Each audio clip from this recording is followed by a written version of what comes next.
Welcome to Chemistry with Caroline. In this video, we're going to take a look at the nomenclature of cycloalkanes.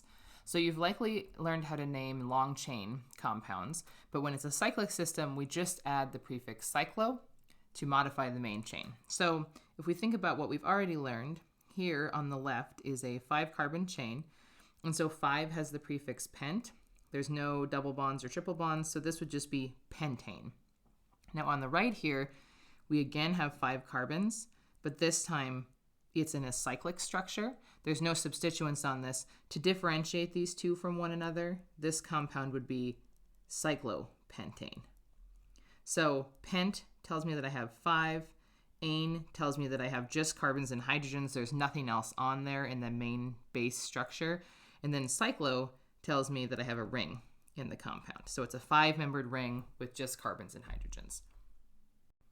Now, often you're going to have a cyclic system that has substituents on it. If we had a chain, we would need to start at one end or the other, but for a cyclic system, there is no end. So you can start anywhere you want on the ring.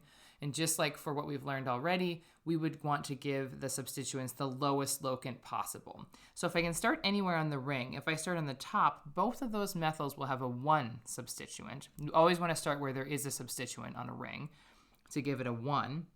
In this case, 2 groups could have a 1, so I would start 1 right here, and you could go clockwise or counterclockwise, but by going clockwise, you're going to give the bromine a lower locant, and so that's the direction that you want to go. So this is a 6-membered ring. The parent name would be cyclohexane, and then I'd put my substituents out in front in alphabetical order. So I'd have 3 bromo, 1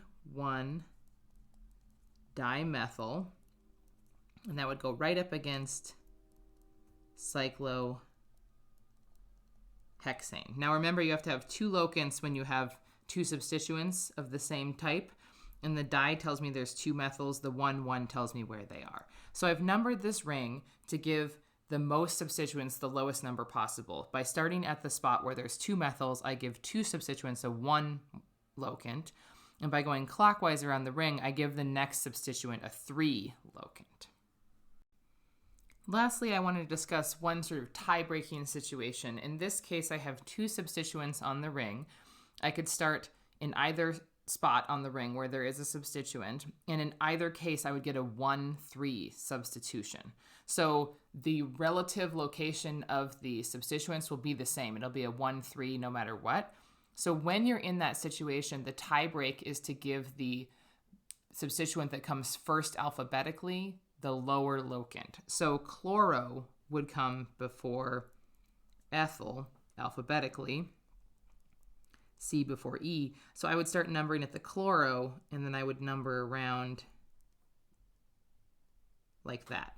So either way, those substituents are 1 carbon away from one another, so they're going to be a 1-3. But in this case, because of this tie break, the way that you handle it is to put whatever substituent comes alphabetically first in the first order. Now that's if they're all the same priority, but in this case they are alkyl groups and halogens. So you've got a 1 chloro,